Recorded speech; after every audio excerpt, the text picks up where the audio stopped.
Judges 1, verse 17.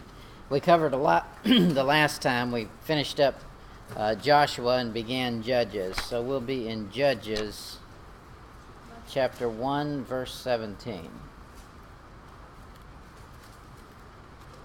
Judges 1:17, if I can find it. Here it is.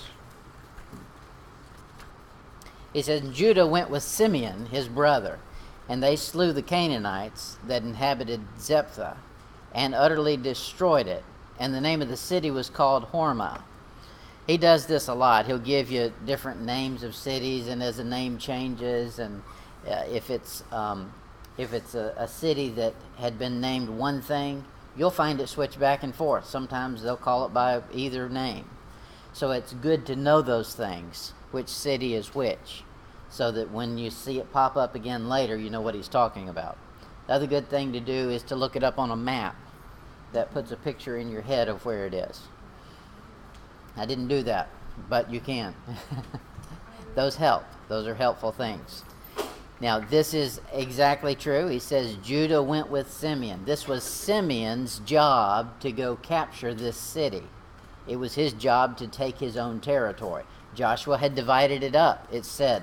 Joshua said in the book of Joshua, this allotment is going to go for this tribe. That doesn't mean that it's already been taken care of and you just walk in and sign papers. No, you go kick people out and kill them, and you've got to take it by force. Well, Simeon said, hey, look, I don't want to go do this by myself. How about Judah? Why don't you go with me? And that's a good thing. They teamed up together and went out and did it.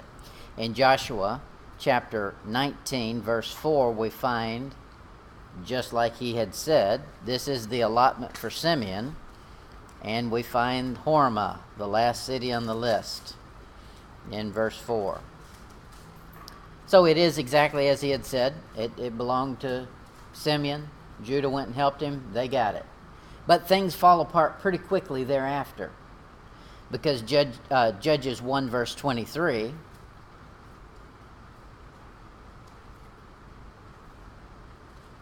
Judges 1:23, and the house of Joseph sent to descry Bethel. So what did they go to do?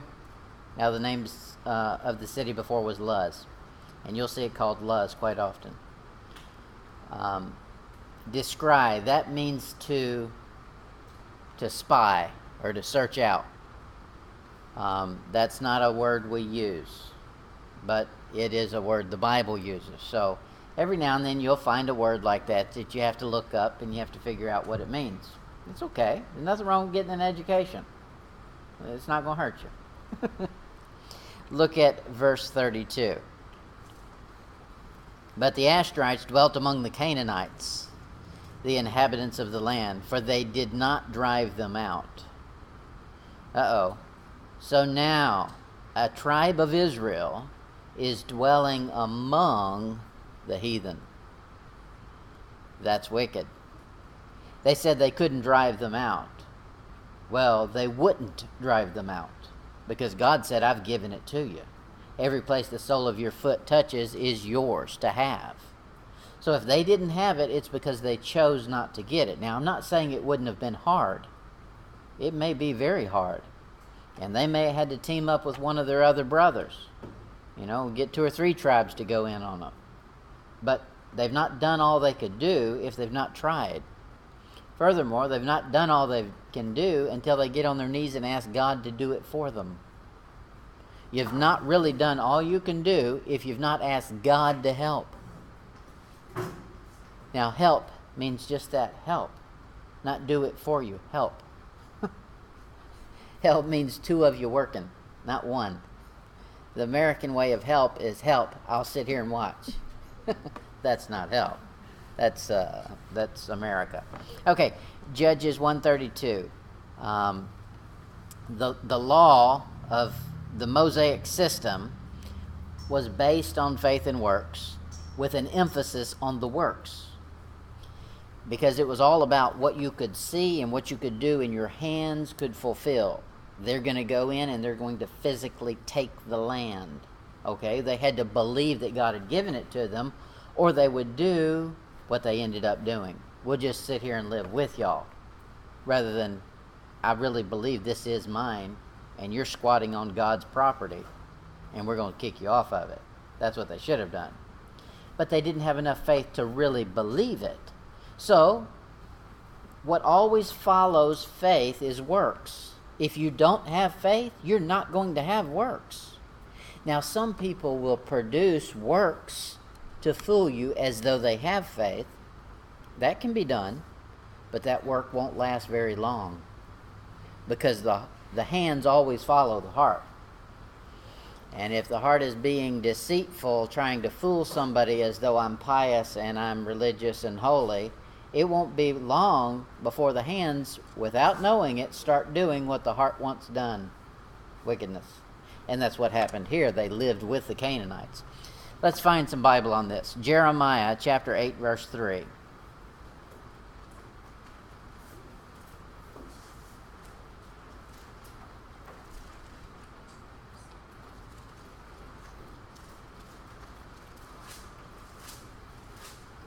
When Israel, because of a lack of faith, but more so because they just didn't do what they had been told to do. This is their demise. Jeremiah 8:3. And death shall be chosen rather than life by all the residue of them that remain of this evil family, which remain in all the places whither I have driven them, saith the Lord of hosts. Okay, if you're not going to drive out the people God has already said I'm going to get rid of, these were the repo men. They were repossessing God's land. They were the landlords, or God was the landlord, and they were coming in to evict all these Canaanites, and they didn't do it. So God said, okay, you're not going to do that? Let me show you how it feels to be my enemy. This is what you should have been doing. In Jeremiah 16:15, he says, but the Lord liveth, that brought up the children of Israel from the land of the north, and from all the lands whither he had driven them. And I will bring them again into their land that I have given unto their fathers. That was different. Oh, something fell down. So he says, look, this land, I've already said they're going to get it. Now, me punishing them and slapping them around a little bit doesn't change anything. The land, don't get to thinking because the Canaanites were big and brazen and bold and claimed the land and were big bullies and stayed there. Don't be thinking I'm going to let that slide. The land belongs to God. The same thing is going on now. The Muslims and all the Middle East that are trying to claim Israel's territory don't have any claim on it. It's God's. God owns this whole earth, but he's very particular about one plot of land. And that's his. And so he says they're going to get their due. Now, in the meantime, he's saying, my people haven't done what I've told them to do, so I'm going to punish them. But don't confuse that with me not allowing them to have the land. It's mine. I've said they can have it. They're going to have it. They may be in timeout for a long, long time. But when that's over, it's Israel's. In Jeremiah 23:3 says, and I will gather the remnant of my flock out of all countries whither I have driven them, and will bring them again to their folds, and they shall be fruitful and increase. God's promised that land to them. He's promised more than just the land. He's promised it will flourish. That's going to be the envy of the world, Israel. When the millennium happens and God restores the earth, that's going to be the apple of his eye. In Jeremiah 24:9 he says, and I will deliver them to be removed unto all kingdoms of the earth for their hurt, to be a reproach and a proverb, a taunt and a curse, in all places whither I shall drive them. It's the people he's punishing. The rebellious Israelites who did not do what he asked them to do. However, the land suffered as a result. Sin never affects just one person. Sin always has a ripple effect. You can't just sin and indulge yourself and it not touch someone you know, someone you love. It will. In Jeremiah 29 verse 14,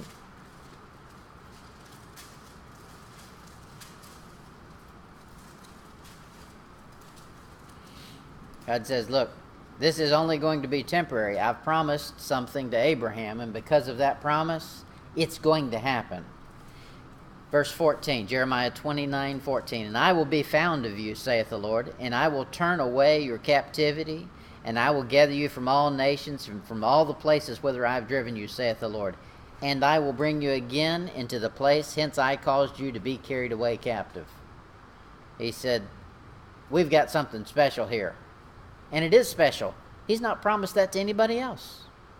He didn't promise, hey, England over there, what I've got in mind is some of you are going to break off and you're going to run over to this new continent you don't know anything about. We're going to call it North America, and in the middle of it we're going to have America, and I promised all that land to you.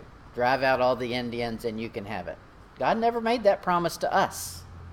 Now, we've done that, and we've honored God by and large for our nation's lifetime until recently, and He's blessed us for it. However, He's not owed us any of that blessing. He didn't promise, but to Israel He owes something. He made a promise. God fulfills His promises. Ezekiel 14:13.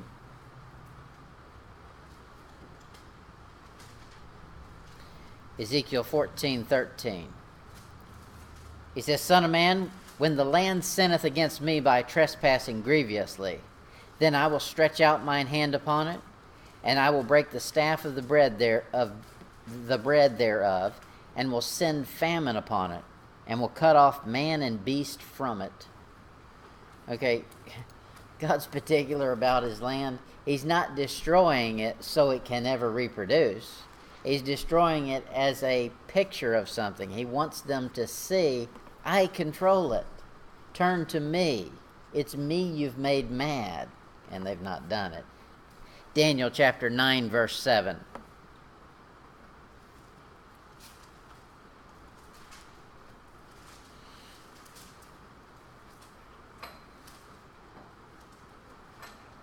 Daniel 9:7. Daniel's praying, and he recognizes what's going on. He's in captivity. Israel's been taken. He says, Daniel 9:7, O Lord, righteousness belongeth unto thee, but unto us confusion of faces, as at this day. To the men of Judah, to the inhabitants of Jerusalem, and unto all Israel, that are near and that are far off, through all the countries whither thou hast driven them, because of their trespass, that they have trespassed against thee. That's the problem. Trespass is against God. And when you trespass against God, you get a God-sized punishment. You have not trespassed against me. If you trespassed against me, I could give you the most severe punishment I could, but it would be, a flea swatting at an elephant compared to what God can do. So if you offend God, there's a harsher punishment. For instance, if my child does something I don't want them to do, I break a rule of mine, I can enforce any punishment I choose. Okay? It's that punishment. If that child grows up and decides to defy the law, the police, okay, now the police can enforce whatever punishment is at their disposal. That may be prison, that may be whatever. Okay? If they decide they want to go assassinate the president, well, now guess what? There's a whole lot more power they keep escalating to. They can be shot on sight. You pull out a gun around a president, you get shot. No questions asked. Why? Because of who the offense is against. When the offense was against me, the punishment was relatively small. When it was against the city ordinance, it got a little bigger. When it was against the president, it got really big. What do you think it is against God? Very big. We don't want to trespass against Him. They'd been promised help from God. They didn't use it. It seemed too harsh, the punishment that God had for the wicked people. And sometimes we get that in our mind, thinking, hey, I'm wicked too. Why would I say bad, judgments against these wicked people when, I'm not that great either. Because it's not us, and we're not the one doing the judging. We're just pointing them to the judge, pointing them to the book. We're not trying to say I'm better than anybody else, although you should be. But you should say it's not your righteousness, it's God's righteousness, and they can have that too. In Exodus 23:30, God says, I'll help you. Here's how I'm going to do it. Exodus 23:30.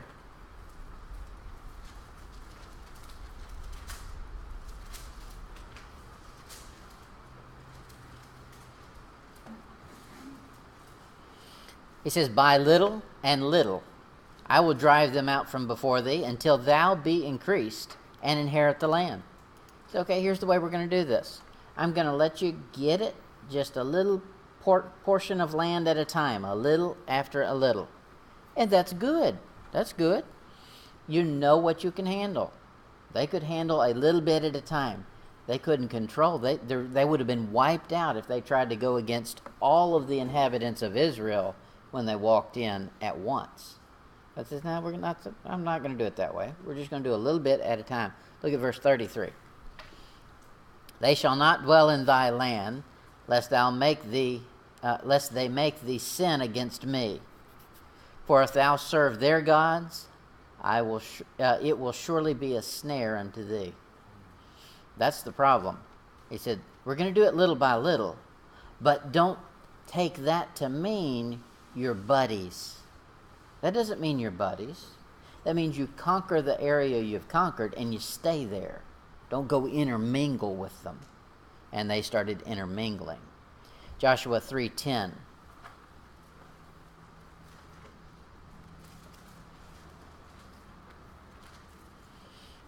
And Joshua said, hereby you shall know that the living God is among you, and that he will without fail drive out from before you the Canaanite, the Hittite, the Hivite, the Perizzite, the Girgashite, the Amorite, and the Jebusite. Verse 6.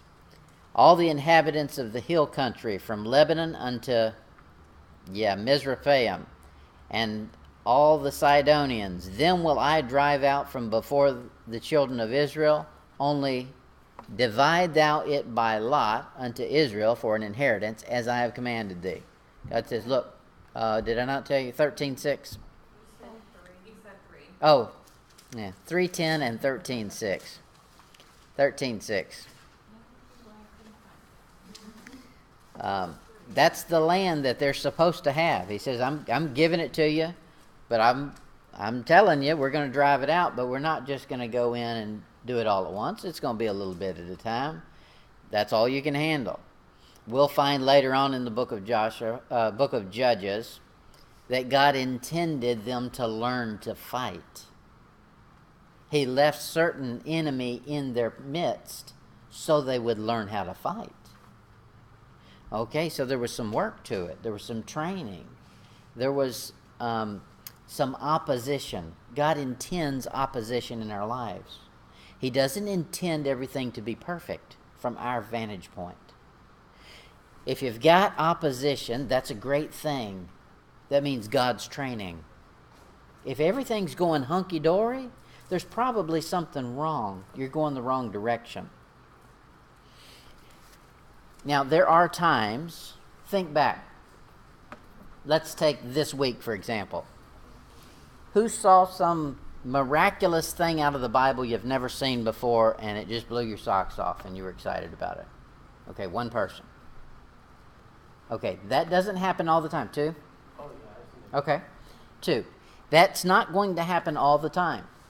Now, you'll go weeks without any major light bulbs flashing off. I mean, little things. You'll get daily instruction. I'm not saying that. You should get that. But I'm talking about a wow factor. Wow, I didn't ever see that, and that just connects all these dots. That's great. That'll happen from time to time, but it's not going to happen all the time. You'll have to learn to endure dry spells.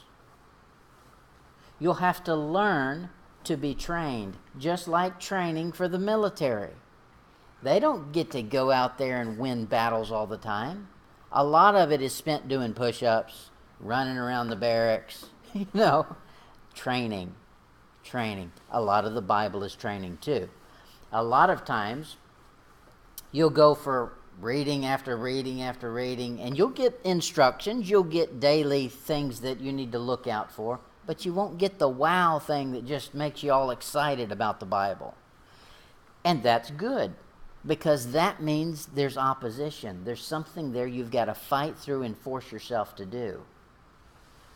Otherwise, everybody would be doing it. And everybody's not doing it. Rarely is anybody reading it. Rarely. Your life's the same way. When your life is going great and you don't have any opposition, you don't have a chance or a reason to turn to God and ask for help. Because you can dwell with the Canaanites safely and everything seems hunky-dory. Nobody's causing any problems. We're fine here. So God stirs up some opposition, make them turn to him, make them look at him. He says there that you should, he says if you do something wrong and you're punished for it, that's fine. If you take the punishment like a man, like you're supposed to, that's fine. But it ain't no big deal. He said, I take note when you receive punishment, you've not done anything wrong, you receive opposition, and you handle that well. That's a whole different story altogether. You know what most of us do? We've been unjustly treated. You know what we do? We've got to tell everybody about it. Oh, look at me, man. They should know. We got to put it in the paper. There goes your reward. Bye-bye. Say bye-bye. God had just orchestrated things in your life so that you could be righteously doing the proper thing and receive opposition and earn something for it if you handle it rightly. But when you don't handle it right, the reward goes bye-bye. So, handle that right. Here we have in, what book are we in? Judges? Can't tell. And we've been in Joshua all night. Here we have in Judges the same thing. They're receiving opposition, and they give up. Should have fought through it. Then they go in, everything's running smooth. They should have looked around and said, something's not right. If everything's running smooth, double check your life. You'll have smooth spots, but they'll be few and far between. Check it out. That's what they had. It's everything smooth, and they got comfortable. God doesn't let our life be comfortable. It's just when you think you got everything figured out, he changes the whole game on you. Okay, now we're going to do something totally different. That's the Christian life, and we see it very plainly in this book. Look at Judges 1:34.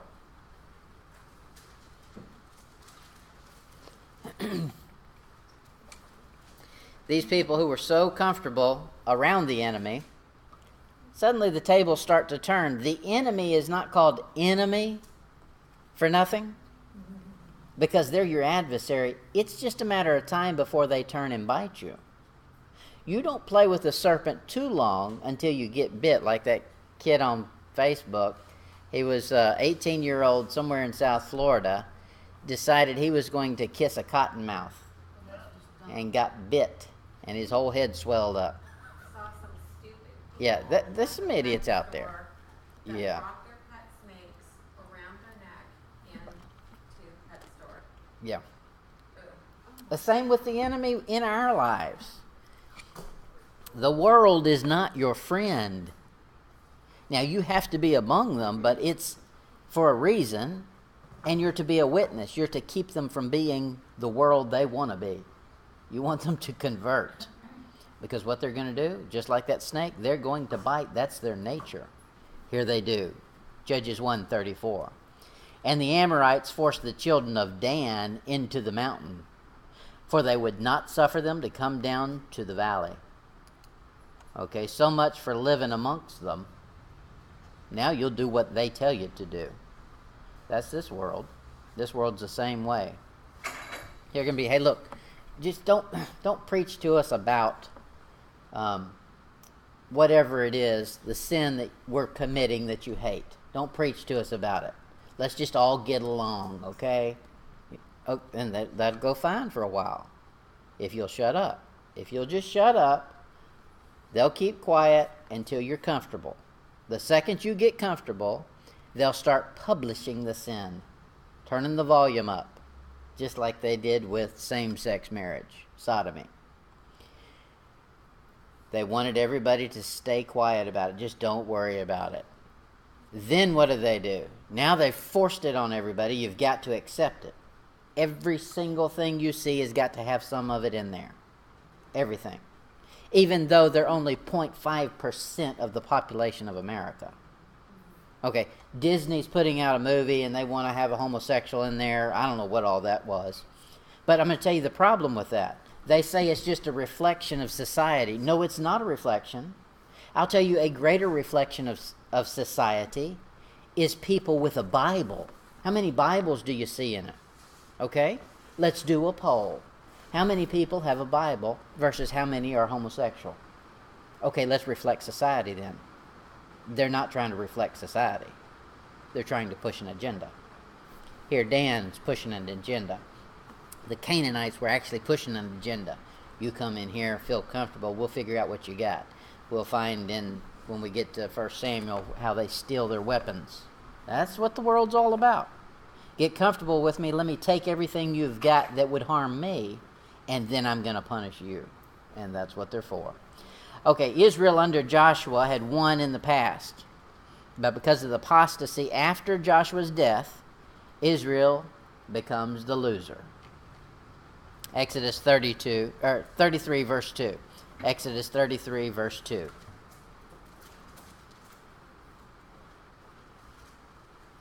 Exodus 33, 2.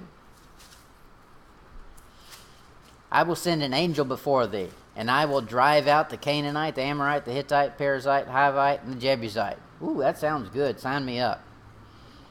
Only it's not quite that simple. Verse 23. Exodus 33, 23. 33, 20. And I will take away mine hand, and thou shalt see my back parts, but my face shall not be seen. Now, I understand the story here. I'm going to make just an application here. That's what God does. It's in His Word we see His face. We know His heart. We understand a lot. But as you have to go out to battle, as life happens, it's just, you don't have a Bible in your hand. You're not reading the Scripture. The second your mind wanders, that's when the battle starts. And when you're not ready. When you least suspect it, the enemy ambushes you. And all you see is his back parts. You can remember a little bit about what you read that morning, maybe, and that's when you got to do battle. So you got to stay in front of his face as long as you can and soak up all of it you can, because guess what? When you least suspect it, battle is going to strike. And guess what? We're going to fail. Lots of times you're going to fail. Okay? You may lose many battles and win a war. Okay? That's your life. Don't look at one day at a time. It's a lifetime. So what? You failed today. Tomorrow it all starts over again. Fresh day, fresh grace, fresh battles. It's all new. Don't get discouraged. Get up and go again. Say, okay, God, glad that day is over. What a failure. But thank you for a new one. Let's try this again. And go again. Numbers 21:21.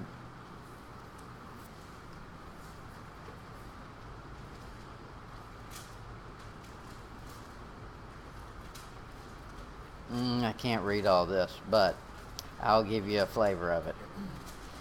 The whole chapter is good. Numbers 21, we'll start in verse 21. And Israel sent messengers unto Sihon, king of Amorites, saying, Let me pass through thy land. We will not turn into the fields, nor into the vineyards. We will not drink the waters of the well, but we will go along the king's highway until we pass thy borders. So they said, look, we want to come through here. We're passing through the land. Just let us stay right on the highway, and before you know it, we'll be gone. We're not going to steal anything. We're not going to take your stuff. And they wouldn't let them come. Let's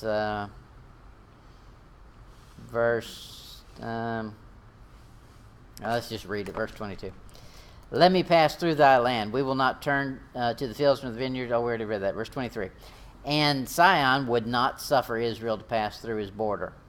But Sihon gathered all his people together and went out against Israel into the wilderness. And he came to Jazza and fought against Israel. And Israel smote him with the edge of the sword and possessed his land from Arnon to Jabbok, even to the children of Ammon. For the border of the children of Ammon was strong. And Israel took all the cities, and Israel dwelt in the cities of the Amorites, in Heshbon, and in the valleys thereof. For Heshbon was the city of Sihon, the king of the Amorites, who had fought against the former king of Moab, and taken all his land out of his hand, even Arnon. Okay, this is a battle that's going on, and here's what we're supposed to do. We're supposed to be, see how polite that was? They came through and they said, look, we're passing through. Can we just pass through? I just want to let you know we're coming through. We're not here to steal anything, stir up a problem. We're just passing through. He says, oh, no, you're not over my dead body. They said, okay, sounds good to me. And then they attacked. They attacked hard. That's the way we're supposed to be. As Christians, we don't have to be jerks. There's no, you don't get any extra brownie points for being a jerk. You can be nice, you can be polite, and you can tell them, look, we're passing through here. Hey, is it okay? I'm going to come in and read my Bible in the morning, for coffee. Is that all right with you? Whatever it is that you do, you can be polite. You can be a nice person. But don't be a nice person to the detriment of being a Christian. Be a nice person as a Christian. But that doesn't mean battle's not going to happen. You're going to receive offense. The simplest thing will offend the world. The simplest. You don't have to go out of your way to offend them. It'll be very... You won't even expect some of the things that'll offend them to offend them. And when that happens, do what they did. Attack. Attack. Because, it's justified. God will take care of it. God will give you the words to say, but be ready to fight. It's always a fight. Just get over not having to fight. That's going to happen. Numbers 32, verse 33. 32:33.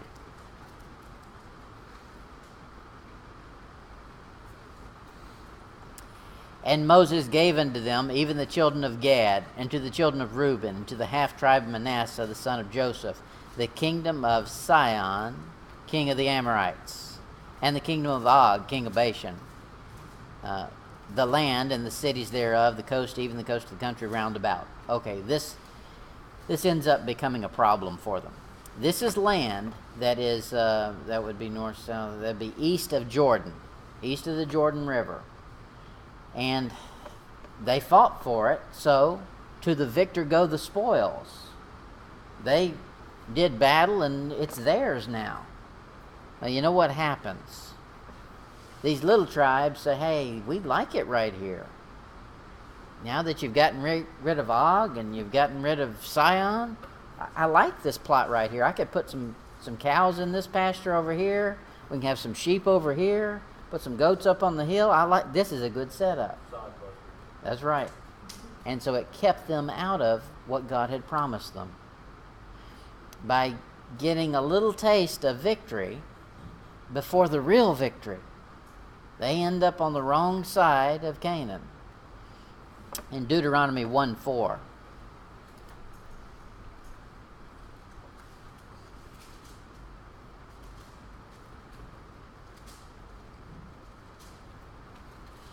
Deuteronomy 1:4. After he had slain Sihon, the king of the Amorites, that was the battle we just saw to begin with, which dwelt in Heshbon, and Og, the king of Bashan, which dwelt in Ashtaroth and Edrei. Turn the page, chapter 2, verse 24. He says, okay, we've done battle, we've cleaned up as we're moving. Verse 24. Rise ye up, take your journey, and pass over the river Arnon. Behold, I have given into thy hand Sihon the Amorite, king of Heshbon, and his land. Begin to possess it and contend with him in battle. It says, get to work. Chapter 4, verse 47.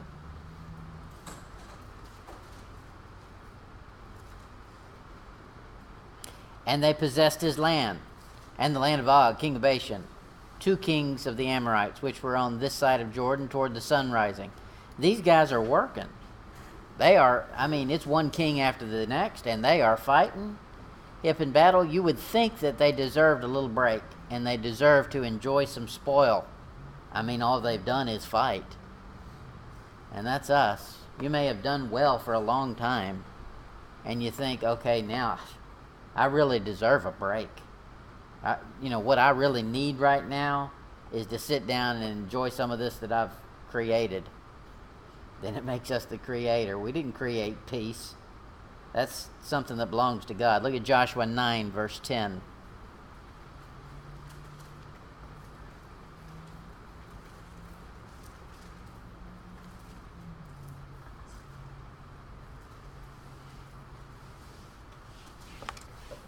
And all that he did, this is a recount. He says, and all that he did to the 2 kings of the Amorites that were beyond Jordan, wrong side of Jordan, to Sihon, king of Heshbon, and to Og, king of Bashan, which was at Ashtaroth. Okay, they're on the wrong side, but God still destroyed them. Just because God wins a victory for you doesn't mean that you get to settle down in that spot and enjoy it. They were still to move on and go get some property that wasn't anywhere around where they had to do battle. Just because God makes you fight a battle in your life on a certain place and you win it, or he wins it, doesn't mean you sit down and stay there. That may just be training for the next place, and that's exactly what was going on. On the east side of the Jordan River, all the kings they had to conquer was simply training for when they got over the river to their land, and then they would be ready to fight. But they didn't view it that way. This failure in the book of Judges to do battle resulted in the total apostasy of the tribe of Dan for over 200 years and sets up the foundation of the Roman Catholic Church. We'll see the Roman Catholic Church comes in very strongly in chapter 17, Judges 17, verse 10. Judges 17:10.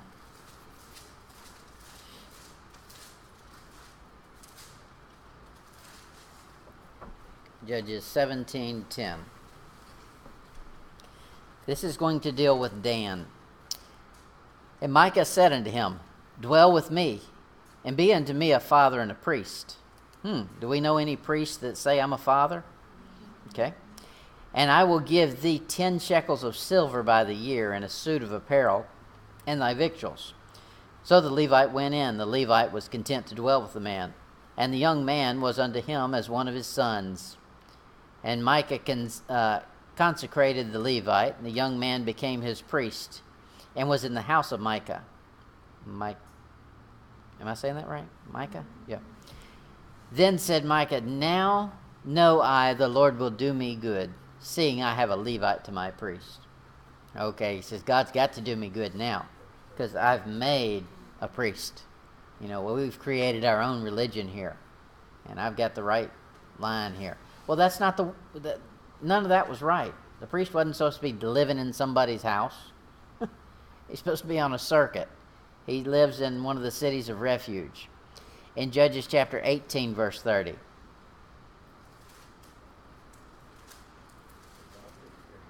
Do what? Yeah. Judges 18:30. And the children of Dan, okay, that was the bad boys we began with, set up the graven image. And Jonathan, the son of Gershom, the son of Manasseh, his sons were priests to the tribe of Dan until the day of the captivity of the land. And they set them up Micaiah's graven image, which he made all the time that the house of God was in Shiloh. Okay, there it is. Dan is bad boy.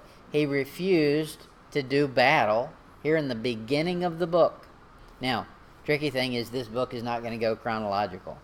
So you've seen, what's going on in this book is you'll see deliverances and captivities, and you'll see bits and pieces. God's got it set up so that it's probably during the lifetime. We don't really know who wrote this book.